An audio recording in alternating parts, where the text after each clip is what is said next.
Bien, alors vous pouvez m'interrompre quand vous voulez si vous avez des questions ou des commentaires à faire, hein, ça ne me dérange absolument pas. Bon, je voudrais faire une petite remarque avant de commencer ce topo scientifique sur l'eau, parce que le mercredi 9 octobre, il y a eu à Clermont-Ferrand une conférence absolument remarquable qui était faite par un physicien du centre nucléaire de Grenoble. Il s'appelle Andreas Freund, et cet homme était venu traiter les rapports entre la physique quantique et la spiritualité. Et il a déclaré une chose très importante que je partage depuis longtemps, mais c'est pour moi une joie profonde de l'entendre dire comme ça devant 150 personnes. Il a dit: maintenant, si on veut comprendre le réel, il y a deux voies d'accès. Il y a la voie scientifique, rationnelle, avec sa forme d'intuition, et il y a une seconde voie qui est faite de méditation, de contemplation et d'intuition qui vient de l'intérieur de l'individu. Et c'est la conjonction de cette intuition venue de l'extérieur, qui est celle de la science, avec cette intuition venue de l'intérieur, que l'on peut atteindre à un petit degré de vérité. Et je crois que pour l'eau, la journée qu'on va consacrer à l'eau, ça serait très bien qu'on fasse ressortir ces deux voies d'accès, parce que c'est quelque chose de tout à fait fondamental. Voilà, alors maintenant on va parler un petit peu de la science à propos de l'eau, parce que la science a apporté une contribution importante. Si je peux avoir le premier cliché. Bon, il faut revenir un petit peu en arrière, au XVIIIe siècle. Il y a eu un homme absolument extraordinaire qui s'appelait Antoine de Laurent de Lavoisier, qui était à l'époque le grand fermier général, c'est-à-dire qu'il était le ministre des Finances de Louis XVI. Et cet homme n'était pas vraiment un scientifique comme on l'appelle aujourd'hui, parce que c'était pour lui une espèce de passion de s'intéresser à la science, comme le faisaient un certain nombre d'individus qui avaient les loisirs et les moyens de le faire à l'époque. Et lui, il faisait des recherches sur l'eau, et à cette époque, c'était quelque chose de tout à fait fondamental, parce qu'on avait des idées assez fausses sur la réalité des choses. Par exemple, quand on considérait la combustion du bois, de différentes substances, on pensait toujours qu'il y avait un composé un petit peu alchimique, mais très peu finalement, qui s'appelait le phlogistique et qui apparaissait dans les réactions. Et puis autre chose, quand on parlait de l'eau, on disait c'est un élément très simple. Eh bien non, Lavoisier, par toute une série d'expériences, va finalement démontrer que l'eau est quelque chose qui n'est pas aussi simple qu'on le pensait, puisqu'elle est, vous le savez tous, composée d'hydrogène et d'oxygène. Et puis, d'autre part, il va dire cette histoire de phlogistique, eh bien non, ça n'intervient pas dans les réactions. Et il va donc faire une expérience tout à fait fondamentale, si je peux avoir le cliché suivant. Il va pouvoir réaliser, d'une part, la synthèse de l'eau, et d'autre part, la décomposition de l'eau en hydrogène et en oxygène. Alors vous voyez que sur la partie gauche du schéma, vous avez les deux sources qui amènent l'hydrogène et l'oxygène. On ne les appelait pas comme ça à cette époque, hein. L'hydrogène, c'était ce que l'on appelait l'air inflammable. L'oxygène, on l'appelait l'air vital. Mais n'en demeure pas moins que l'intuition de Lavoisier lui avait fait comprendre que finalement, ce sont ces deux composés, lorsqu'on les met ensemble et que l'on fait éclater une étincelle électrique, eh bien, produisent de l'eau. Et puis ensuite, il a amené cette eau dans le canon d'un fusil qui était chauffé à incandescence, et il a réobtenu l'hydrogène et l'oxygène de départ. C'est donc la première fois que l'on démontrait cette combinaison entre ces deux substances à propos de l'eau. Alors bien entendu, la structure H2O que nous connaissons aujourd'hui, c'est quelque chose qui va intervenir plus tard, hein, au XIXe siècle, au moment où on va commencer à prendre conscience de ce qu'était véritablement la chimie de la nature. Donc voilà, rendons hommage à Lavoisier qui a véritablement apporté quelque chose de tout à fait fondamental dans l'histoire des sciences.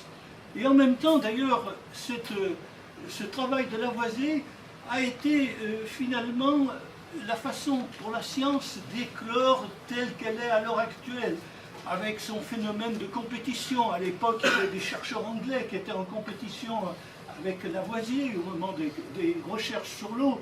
Il s'agissait de Cavendish, de Priestley, d'un Suédois, Schiele, etc. Il y avait de l'espionnage entre les différents chercheurs. Il y avait aussi parfois de la mauvaise foi. Par exemple, le Suédois Schiele avait probablement découvert l'eau avant Lavoisier, mais sa communication envoyée à Paris est arrivée après. On n'a jamais bien su si c'était un retard provoqué ou un retard réel. Donc cette démonstration de l'eau, finalement, a servi aussi de point de départ à ce qu'on appelle aujourd'hui la science contemporaine. Et puis, schéma suivant, Lavoisier va apporter quelque chose de tout à fait fondamental, indépendamment un petit peu de l'eau, mais comme il travaillait sur les problèmes donc, de composition de l'air, les problèmes de combustion, etc., il va ouvrir la voie à une compréhension de ce que l'on appelle aujourd'hui la respiration, hein, pour tout le règne animal et puis le règne végétal, bactérien, etc. Il va montrer que, en fin de compte, lorsqu'on prend un morceau de bois et qu'on le fait brûler en présence d'oxygène, et que donc il va se dégager de la chaleur, de la lumière, etc., il va se former du gaz carbonique et de l'eau, eh bien, il va avoir cette intuition absolument géniale, il va dire, mais la respiration telle que nous la pratiquons, c'est la même chose. Nous avons des aliments qui sont absorbés, ces aliments sont brûlés par de l'oxygène et il va apparaître de l'énergie que nous utilisons pour toutes sortes de fonctions dans notre organisme et il va se former du gaz carbonique et de l'eau. Donc vous voyez un processus général de compréhension de ce qu'on va appeler plus tard la bioénergétique. Et en fin de compte, on peut dire que Lavoisier a ouvert la voie à deux domaines. D'une part, à la chimie de la nature, hein, c'est à partir donc de ses premiers travaux, de ses premières découvertes qu'on va réellement comprendre la chimie de la nature. Et d'autre part, il va ouvrir la voie à ce qu'on appelle la bioénergétique du vivant, c'est-à-dire tout cet immense échange énergétique qu'il y a dans la nature et, comme nous le verrons, qui fait intervenir l'eau. Hein, c'est quelque chose de fondamental. Finalement, l'eau, c'est ce solvant qui est quelque chose d'absolument indispensable à la vie et qui va être utilisé dans différents domaines. Alors, on peut se poser la question, est-ce que l'eau est quelque chose de très répandu dans l'univers? Eh bien, non, l'eau n'est pas très répandue dans l'univers pour deux raisons. Tout d'abord, la proportion d'oxygène est relativement réduite, hein, quand on considère la proportion des éléments chimiques dans l'univers, elle est de 0,1%. Et en revanche, l'hydrogène est quelque chose qui est infiniment répandu, puisque c'est l'élément qui est à l'origine de tous les autres. Et puis, deuxième raison qui font que l'eau ne peut pas être très répandue, eh bien, cette eau se décompose à 3000 degrés centigrades, c'est-à-dire que même si elle se forme, la chaleur qui règne à proximité des étoiles, eh bien, est telle que finalement l'eau ne sera pas stable. Alors sur notre Terre, la chose est un petit peu différente. Sur notre Terre, finalement, on constate que dans la croûte terrestre, eh bien, la proportion d'eau est relativement importante. Hein. Quand on prend les différents éléments chimiques, on s'aperçoit que l'oxygène sur cette Terre, la proportion est de 46%, ce qui est important, avec la silice qui est de l'ordre de 26%. Donc il y avait bien entendu des conditions qui étaient réunies pour que l'eau soit en suffisamment grande quantité sur notre planète. Et à l'heure actuelle, on estime que l'eau qui est présente sur notre planète vient probablement de deux sources. D'une part, la concrétion à partir du manteau rocheux, hein, il y avait là les éléments pour former de l'eau, et puis aussi probablement l'eau provenant des comètes, étant donné qu'on sait qu'au moment où la Terre s'est constituée, eh bien, il y avait des très nombreuses comètes qui ont percuté probablement la Terre et qui ont pu apporter des masses d'eau relativement importantes. Et aujourd'hui, on sait qu'il y a sur notre planète 97% de l'eau qui est de l'eau salée, qui représente à peu près, en termes de surface, les 2/3 de la planète. Et donc, il y a de l'eau pure en quantité relativement faible, 2% sont représentés par les glaces polaires. Vous savez qu'à l'heure actuelle, ça pose un problème parce que ces glaces sont en train de fondre en raison du réchauffement climatique.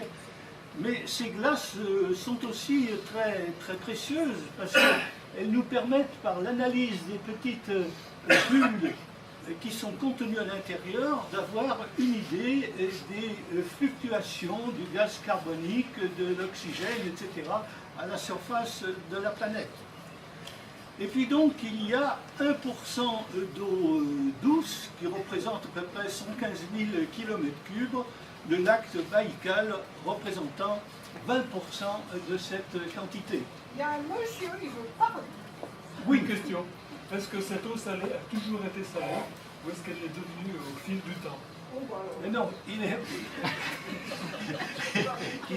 est hautement probable qu'elle n'a pas été toujours à la teneur en sel que nous connaissons aujourd'hui, parce que finalement les sels proviennent de l'érosion de la planète, et il est bien évident qu'il y a dû y avoir des variations de la teneur en sel au niveau de la mer. Est-ce que... Alors voilà, il faut essayer de comprendre maintenant qu'est-ce que c'est que cette molécule d'eau. Alors cette molécule d'eau, les scientifiques l'ont analysée avec beaucoup de précision.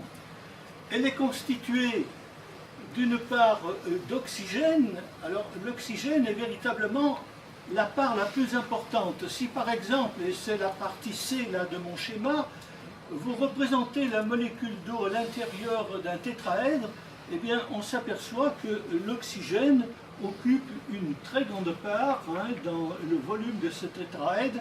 En revanche, l'hydrogène, eh bien, sa part est beaucoup plus réduite.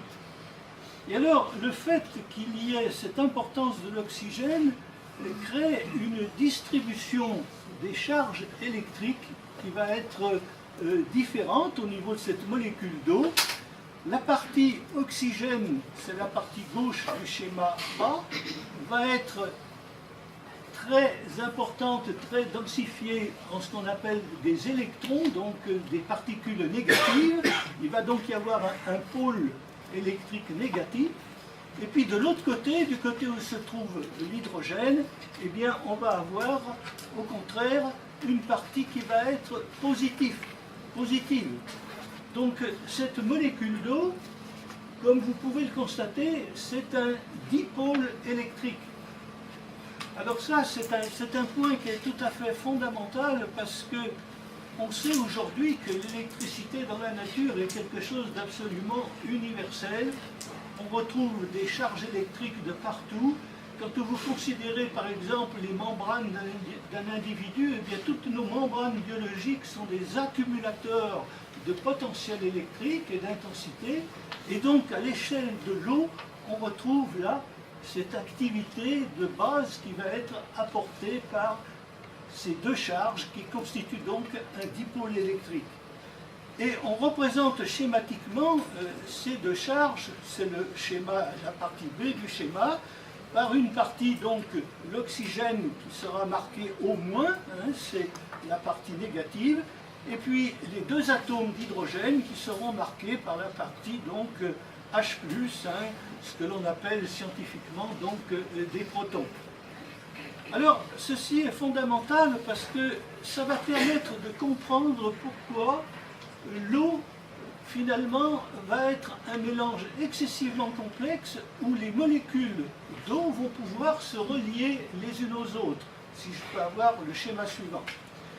Eh bien voilà le schéma qui montre comment ces molécules d'eau se relient les unes aux autres. Vous voyez, il y a des liaisons qui vont se faire entre les parties chargées moins et les parties positives d'une autre molécule d'eau. C'est ce que scientifiquement on va appeler donc la liaison hydrogène. Alors ce qu'il faut bien vous dire, c'est que il y a un nombre considérable de molécules d'eau dans 1 cm3. Dans 1 cm3, le petit centimètre cube d'eau, vous avez 3 10 puissance 22 molécules d'eau. 3 avec un 1 suivi de 22 zéros. C'est vous dire la quantité de molécules qu'il peut y avoir. Et bien entendu, on n'a jamais vu personne qui a pu dire, eh bien, dans le creux de ma main, j'ai une molécule d'eau. Non, on n'a pas une molécule d'eau, on a toujours des associations de très nombreuses molécules d'eau. L'eau est un être collectif, formé de petites entités qui sont donc ces dipôles électriques. Et vous voyez tout de suite que le fait que ces molécules d'eau peuvent s'associer les unes aux autres va expliquer que parfois des événements extérieurs vont avoir une incidence sur ces associations de molécules d'eau.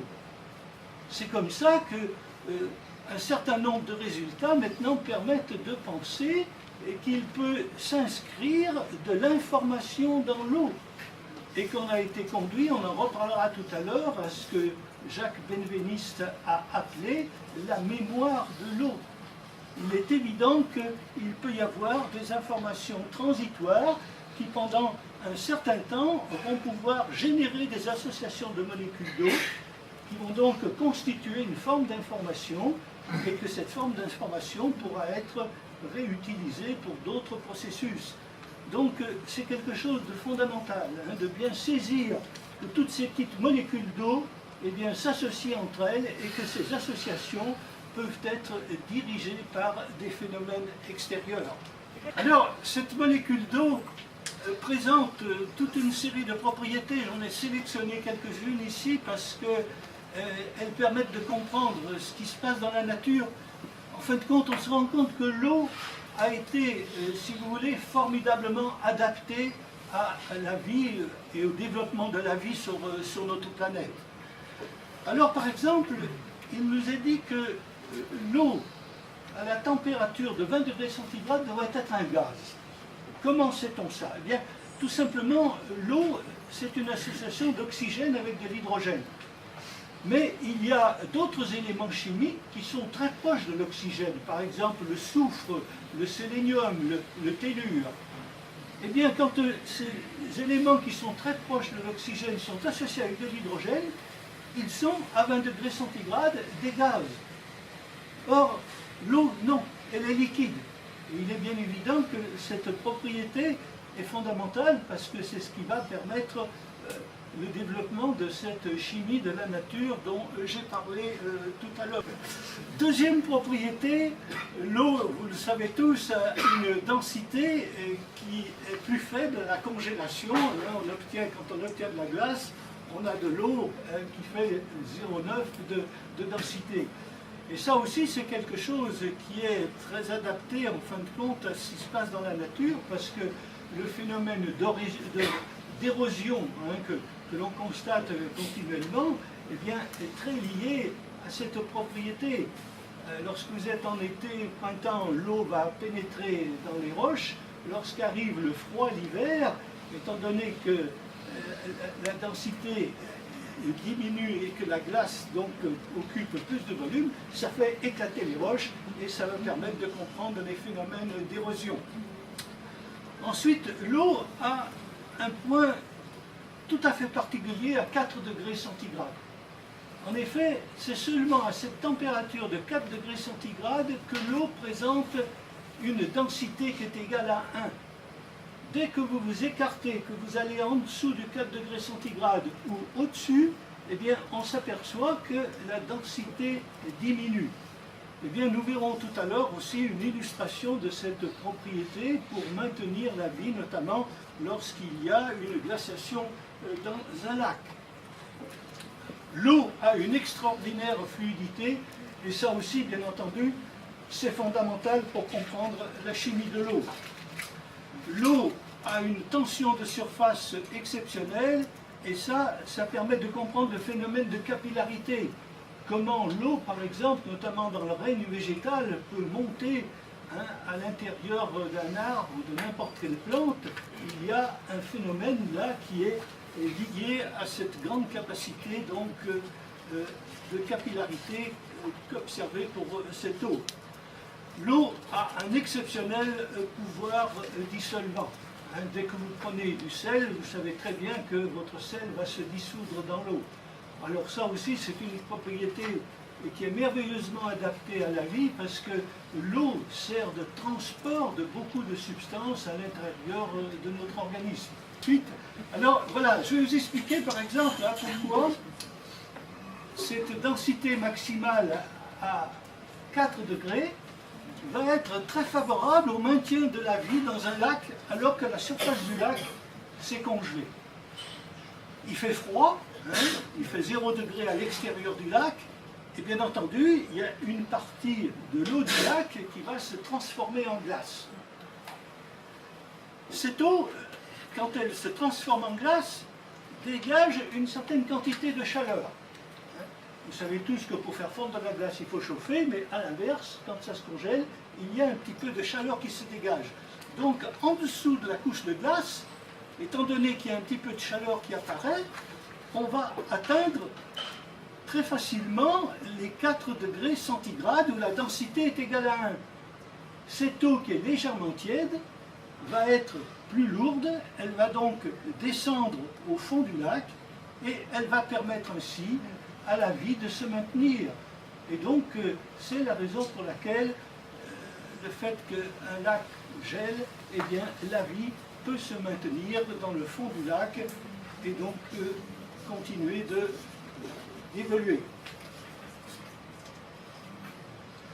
Alors ensuite, l'extrême fluidité eh bien, a ouvert la porte à ce qu'on appelle la chimie de la nature, et à partir de la molécule d'eau, on va pouvoir découvrir des propriétés qui sont très utilisées bien sûr par les scientifiques, mais aussi par les non-scientifiques. Vous savez tous ce que c'est que par exemple la notion de pH. Quand on a un pH entre 0 et 7, eh bien, on est en milieu acide.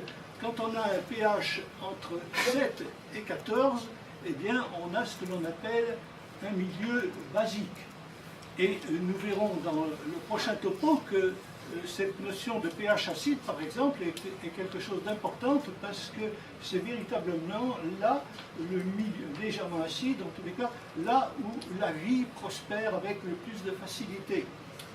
On a pu développer aussi cette notion d'acide et de base, cette notion d'oxydant et de réduction. Et dans la molécule d'eau, vous retrouvez ces deux fonctions. La fonction acide, ce sont toujours les deux protons. La fonction base, eh bien, c'est l'atome d'oxygène avec une charge négative. De la même façon que la fonction oxydante est donnée par les protons et la fonction réductrice aussi par l'oxygène. Donc toute la chimie a pu se développer grâce à ces propriétés de base donc apportées par l'eau. Alors voilà, là, un schéma peut-être un petit peu compliqué, mais auquel je tiens beaucoup, que je vais vous expliquer. C'est pourquoi, quand on met du sel dans l'eau, eh bien, ce sel se dissout. Voilà. Le sel, c'est le Na, c'est le sodium, sous forme de ce qu'on appelle un cation. Eh bien, quand vous le mettez dans l'eau, il est immédiatement entouré de 5 molécules d'eau. Ce n'est pas une hypothèse, ça c'est quelque chose qui a été vérifié expérimentalement. Et ces 5 molécules d'eau qui vont donc dissoudre le sodium du chlorure de sodium, eh bien, sont solidement fixées par ce que l'on appelle, nous en chimie, des liaisons de coordination. Ça, c'est ce que l'on appelle l'eau qui va être liée au sodium. Et puis ensuite, au-delà de cette première couche d'eau, vous voyez qu'il va se former une deuxième couche d'eau où des molécules d'eau vont venir se fixer sur les précédentes. Et c'est cette organisation de cette deuxième couche d'eau est directement lié aux propriétés chimiques du sodium. Hein. Ce n'est pas par hasard, il va véritablement y avoir là de l'eau organisée. Et puis enfin, vous avez à l'extérieur ce que l'on appelle de l'eau libre, qui n'est pas fixée, retenue par le sodium.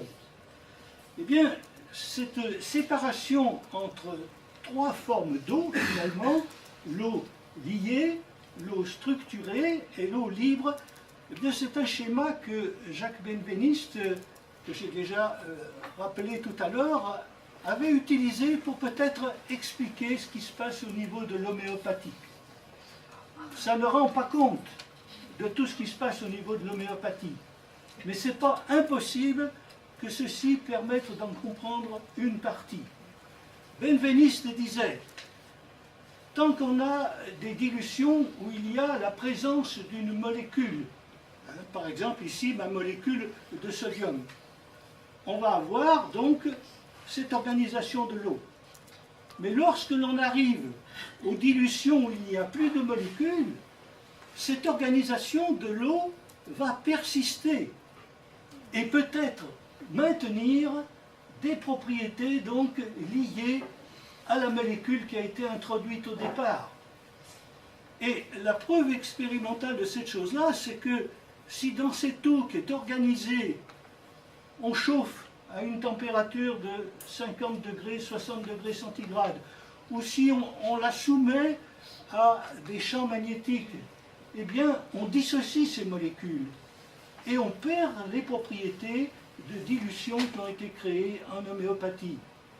C'est une hypothèse, bien sûr, je ne peux pas vous dire que c'est quelque chose qui a été démontré, mais je crois qu'elle est très pertinente et explique en partie, je m'entends bien, en partie, les propriétés de l'homéopathie. L'homéopathie, c'est probablement, bien sûr, des mécanismes chimiques de cette nature, mais c'est aussi une capacité, en fonction des dilutions, à ouvrir la matière, et on aura l'occasion cet après-midi d'en reparler quand on parlera des propriétés de l'éthérique. Mais je tenais à mentionner ça parce que c'est un point qui est tout à fait intéressant. L'importance de l'eau dans le développement de la vie et qui nous met là véritablement là, à l'intérieur du thème qui était proposé pour cette journée. La première chose qui ressort à l'heure actuelle, c'est l'importance de l'eau dans l'origine de la vie à la surface de la planète. Là, vous avez sous les yeux un schéma qui montre un petit peu les grandes étapes du développement de la vie sur notre planète, qui est reconnue à l'heure actuelle de façon assez large par la communauté scientifique. La planète remonte à 4,6 milliards d'années. Il est hautement probable que les premiers types de cellules, type archébactéries ou peut-être même des systèmes plus anciens encore que les archébactéries, soient apparus aux environs d'il y a 3,8 milliards d'années. Ensuite, le phénomène fondamental qui va intervenir, c'est l'apparition de la photosynthèse. La photosynthèse, cette capacité que le règne végétal a d'utiliser, nous le verrons un peu plus en détail, d'utiliser la molécule d'eau pour récupérer de l'énergie dans cette molécule et faire apparaître l'oxygène. L'oxygène qui, bien entendu, est indispensable au processus respiratoire. L'étape suivante, c'est l'apparition des cellules telles que nous les avons dans notre organisme à l'heure actuelle, ce que l'on appelle les cellules à noyau. Et puis, à partir de ça, présence d'oxygène, cellules à noyau, systèmes donc qui vont permettre le développement de la respiration, apparition donc des animaux, tout d'abord en phase aqueuse, dans l'eau des mers, ensuite, bien entendu, développement des végétaux à la surface de la Terre, puis apparition des animaux sur la Terre, et puis l'homme, il y a environ 8 millions d'années. Donc voilà le grand schéma de l'évolution. Alors la question est de savoir comment sont apparues ces premières cellules qui manifestement ont besoin de l'eau. On peut dire qu'il y a trois hypothèses qui permettent de rendre compte de cette apparition. D'abord, ce qu'il faut se dire, c'est qu'au tout départ de l'origine de la vie, il y avait un rayonnement ultraviolet qui était excessivement intense à la surface de la planète. Et ce rayonnement ultraviolet, bien entendu, pouvait entraîner la destruction de ces premières cellules. Alors, on pense que la vie a pu, c'est le premier site donc d'apparition de cette vie, a pu se développer dans des anfractuosités qui protégeaient finalement les cellules apparues de l'influence des ultraviolets. Le deuxième site, c'est probablement une certaine profondeur. À partir d'une certaine profondeur, de l'ordre de 30 mètres par exemple, il est bien évident que le rayonnement ultraviolet ne peut pas atteindre et détruire complètement des systèmes cellulaires. Mais l'hypothèse qui semble aujourd'hui réunir le maximum des évolutionnistes, eh bien, c'est l'apparition de la vie dans des fonds marins qui sont très proches donc du magma en fusion de la Terre. Ce magma est à 1200 degrés centigrades. Il y a, là où il apparaît, des zones chaudes très importantes. On a pu déceler la présence donc de méthane, et on sait maintenant que dans ces zones, il y a tout un développement de la vie, de vie animale. Il n'y a pas, bien sûr, de photosynthèse à ce niveau-là, et il est hautement probable que cette apparition de la vie à ce niveau-là a été l'un des facteurs essentiels donc, du développement biologique sur notre planète. Alors maintenant, l'un des points importants et qui nous remet véritablement en relation avec l'eau et le vivant, c'est la complémentarité qui s'est installée à la surface de la planète entre le règne végétal et le règne animal. Le règne végétal étant le siège de la photosynthèse, le règne animal obéissant au processus de respiration. Mais attention, en ce qui concerne la photosynthèse, il n'y a pas que les végétaux supérieurs, il y a aussi les bactéries, les systèmes unicellulaires qui sont présents dans les mers. Et en ce qui concerne la respiration, c'est la même chose.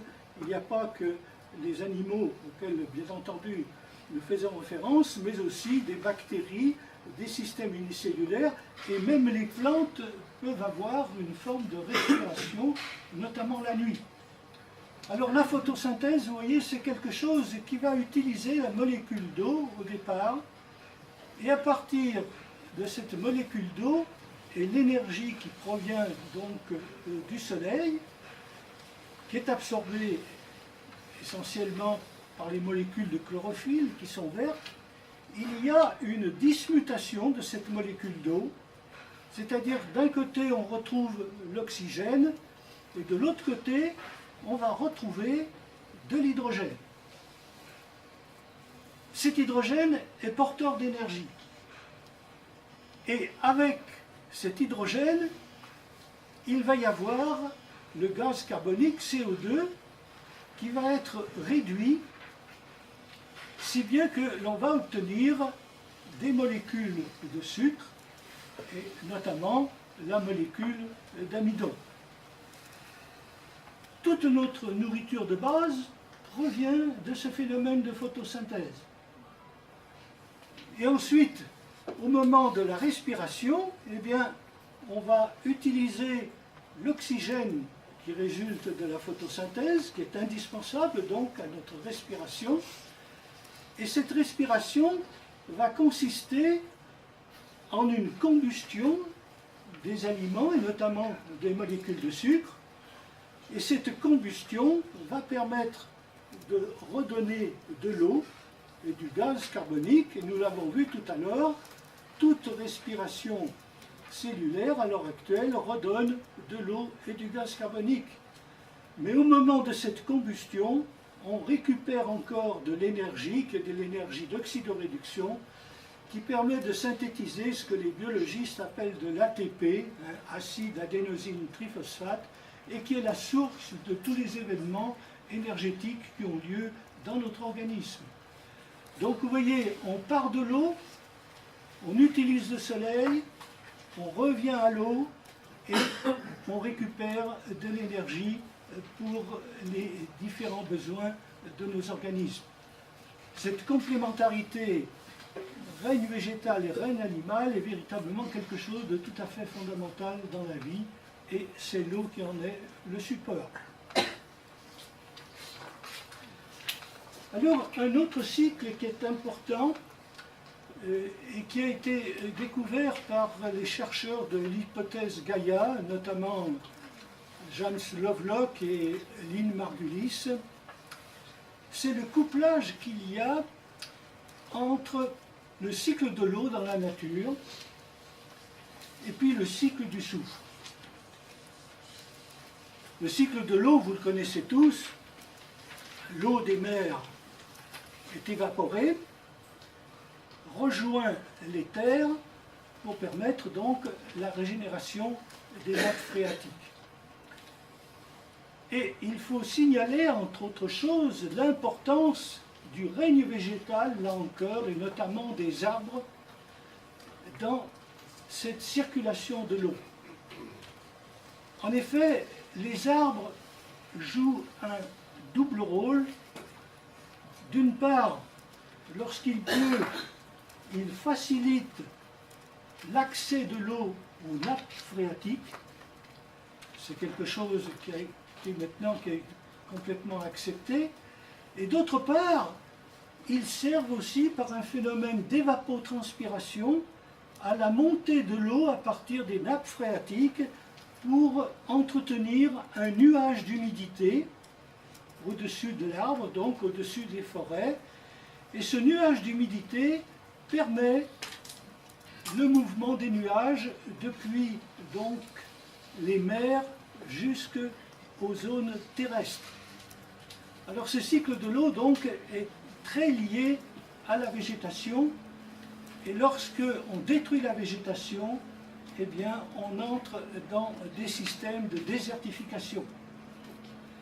Mais le point important que je vais faire ressortir ici, c'est le couplage avec le métabolisme du soufre. En effet, le soufre est un élément qui est indispensable à la vie biologique. Tout simplement parce que nous avons des acides aminés qui sont soufrés et qui sont indispensables à la synthèse de nos protéines. Et lorsque l'érosion s'effectue, c'est-à-dire lorsque les organismes vivants sont décomposés, le soufre, par le biais des rivières, des fleuves, etc., finit par partir dans l'eau des mers. Et la question qui était posée par les chercheurs que j'ai évoqués tout à l'heure était de savoir, mais d'où vient, comment le soufre va-t-il rejoindre finalement la phase terrestre pour permettre à la vie de continuer de se développer? Eh bien, les chercheurs de l'hypothèse Gaïa ont montré que dans les mers, il y avait des algues qui sont capables de piéger ce soufre sous forme de sulfure, de sulfate, et de le transformer en un gaz qui est le sulfure de diméthyle. C'est ce gaz qui est marqué SCH3 deux fois. Ce gaz, vous le connaissez tous. C'est celui qui donne l'odeur de marée dès que vous êtes au bord de la mer. C'est du sulfure de diméthyle. Et ce sulfure de diméthyle, par l'impact des rayons solaires, va donner formation à de petites molécules d'acide sulfurique, SO4H2. Et ces petites molécules d'acide sulfurique vont servir de point de nucléation pour la formation des gouttes d'eau dans les nuages. Et c'est ainsi que le soufre va pouvoir être transporté sur la Terre. L'eau de pluie, naturelle, je m'entends, est toujours légèrement acide. Cette acidité est liée à ça. Je ne parle pas ici là, des pluies acides qui ont constitué à un moment donné des grandes sources de pollution. Ces grandes sources de pollution étant due à des rejets de SO2, d'acide nitrique, etc., par l'activité humaine. Donc, ils ont mis en évidence là ce mouvement donc, de retour du soufre sur les terres en même temps que le cycle de l'eau dans la nature. C'est un point qui est tout à fait fondamental.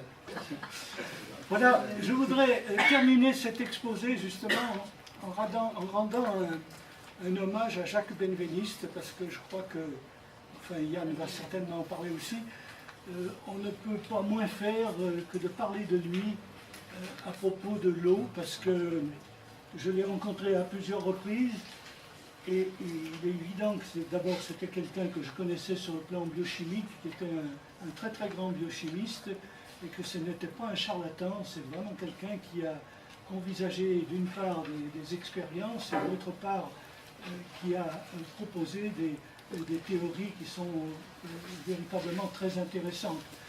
Et notamment, la dernière fois que je l'ai rencontré, c'était dans le cadre d'un colloque qui avait lieu à Genève. Il avait présenté des travaux, là, qui ne sont pas des travaux en relation avec l'homéopathie. Là, c'est véritablement pour montrer les phénomènes vibratoires qui peuvent se développer à partir d'une molécule, et le fait que l'eau pure, peut capter ces phénomènes vibratoires, donc capter une information et apporter donc une preuve supplémentaire de cette notion de mémoire éphémère, bien sûr, temporelle de l'eau. Alors, ces expériences qu'il avait présentées à ce moment-là étaient les suivantes. Il prenait une molécule d'adrénaline. L'adrénaline est une hormone. Cette hormone entraîne, lorsqu'elle est introduite dans l'organisme, une accélération des battements cardiaques. Et il la mettait donc dans un tube, et sur cette solution d'adrénaline, il enregistrait un spectre électromagnétique dans une zone de très basse fréquence de 3 à 20 000 Hz.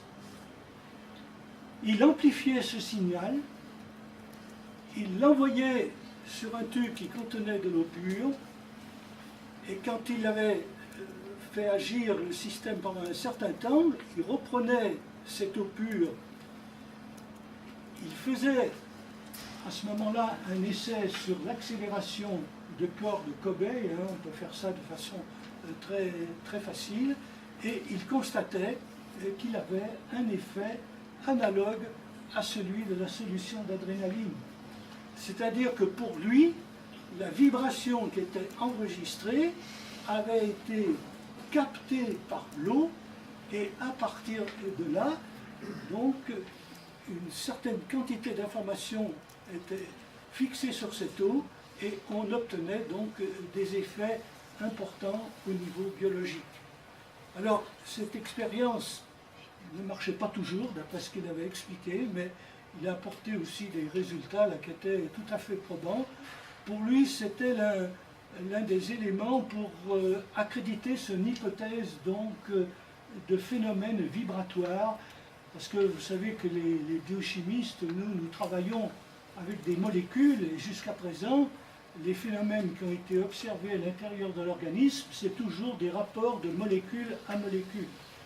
L'idée de Jacques Benveniste était de dire non, il n'y a pas que ça, il y a aussi la possibilité d'avoir des vibrations électromagnétiques et qui se transfèrent par le biais de l'eau, et donc qui peuvent rendre compte, bien entendu, d'autres effets, et notamment, il reparlait bien sûr à ce propos de l'homéopathie, mais aussi qu'il pensait pouvoir développer à propos de n'importe quel type de molécule utilisée notamment en allopathie. Alors voilà, je tenais à terminer par ça parce que cet homme a été d'un courage exemplaire et c'était un très grand scientifique. Voilà, je vous remercie de votre attention.